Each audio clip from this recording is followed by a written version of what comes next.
မေ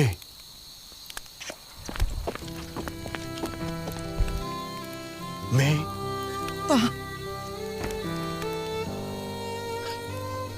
တာရဲ့အမေတော့တေးပြီလို့ထင်နေတာ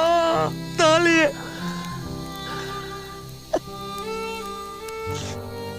တားလေခုလိုအသက်ရှင်ရပြန်တွေ့ရဘေးရောက်ပါဒါ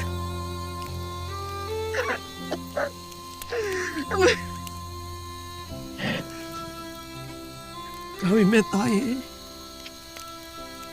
နှုတ်ရအမရွာတဲ့လူတွေအတောင်းမုန်းနေတာလေ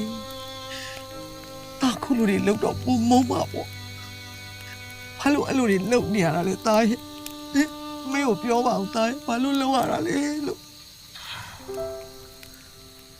မေရဲ့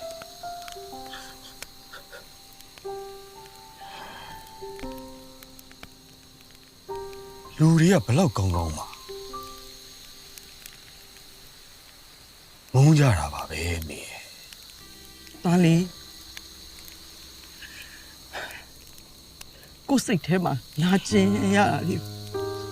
ကလေးစားချေလိုက်လို့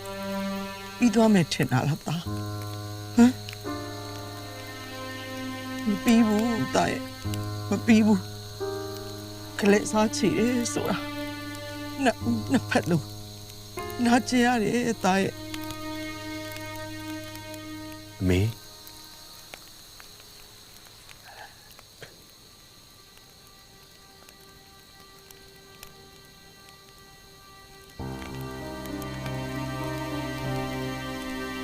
အလေး